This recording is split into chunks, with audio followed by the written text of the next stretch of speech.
사랑하고 존경하는 240만 대구 시민 여러분, 안녕하십니까? 남구 출신 윤영애 의원입니다. 오늘 본 의원은 생명보호가 최우선이 되는 대구시를 만들기 위해 인구 감소 지역 맞춤형 자살 고독사 예방 대책 마련을 촉구하고자 이 자리에 섰습니다. 최근 발표된 통계청 자료에 의하면 2024년 기준 인구 감소 지역의 인구 10만 명당 자살률은 평균 36.3명으로 비인구 감소 지역 29.5명보다 무려 20% 이상 높게 나타났습니다. 특히 대구의 인구 감소 지역인 남구와 서구는 인구 10만 명당 자살률이 37.3명과 36.2명으로 나타나 각각 전국 9 순위 3위와 5위라는 전국 최상위권의 자살률을 기록하였습니다. 이처럼 현실은 심각한 상황임에도 불구하고 대구시는 지난 9월 6년 연속 자살 예방 사업 우수 지자체로 선정되었습니다.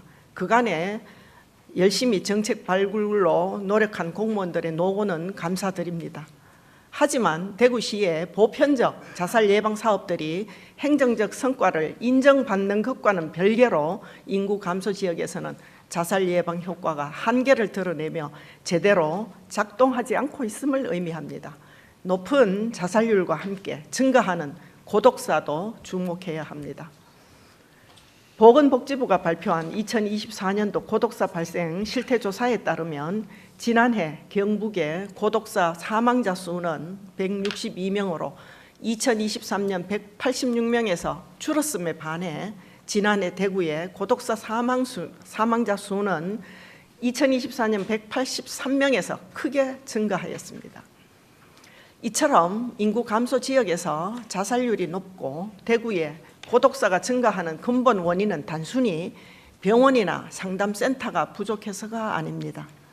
고령화와 빈곤 그리고 사회적 고립이라는 삼중고가 겹쳐져 삶의 희망을 잃은 이웃들이 조용히 문을 닫고 홀로 고통을 감내하다가 결국 생명을 포기하는 것입니다.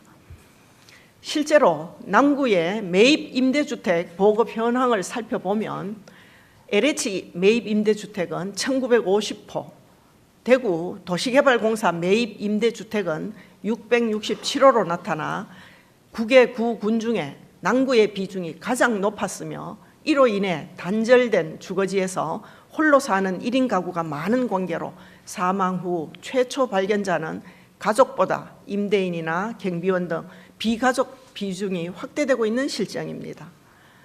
이에 본 의원은 인구 감소 지역 맞춤형 자살 고독사 예방 대책 마련을 촉구하며 다음과 같은 정책적 방안들을 제안하고자 합니다. 먼저 인구 감소 지역 특성에 맞는 사회적 고립 가구 전수조사를 즉각 실시해야 합니다.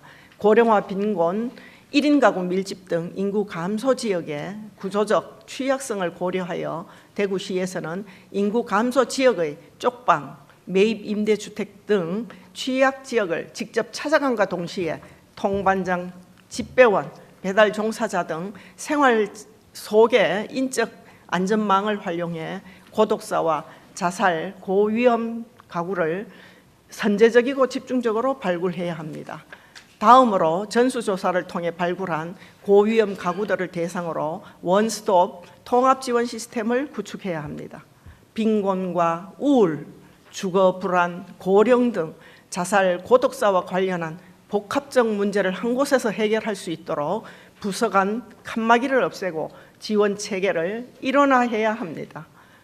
20대 고독사 사망자의 60% 가까이는 자살로 생을 마감하는 등 자살과 고독사는 밀접한 관련이 있기 때문입니다. 마지막으로 공동체 복원을 통해 사회적 안전망을 근본적으로 강화해야 합니다. 현재도 동별 민간사회안전망이나 사회보장협의체 등 형식적인 조직단체가 운영되고 있으나 좀 더 나아가 마을 돌봄방을 만들고 공유 부엌이나 사랑방 같은 커뮤니티 공간을 확충하여 고립된 가구들을 사회로 이끌어내고 살던 곳에서 이웃들과 함께 지낼 수 있는 환경을 조성해야 합니다. 김정기 시장 권한 대행님과 관계 공무원 여러분, 인구 감소 지역인 남구와 서구에는 스스로 도움을 요청할 힘조차 없는 이들이 지금 이 순간에도 힘겨운 삶을 이어가고 있습니다. 대구시가 이제 상을 받는 행정을 넘어 생명을 지키는 행정으로 나아갈 수 있도록 인구 감소 지역의 특성을 고려한 맞춤형 자살 고독사 예방 대책을 적극적으로 마련해 주시길 당부드리면서 5분 자유 발언을 마치겠습니다. 경청해 주셔서 감사합니다.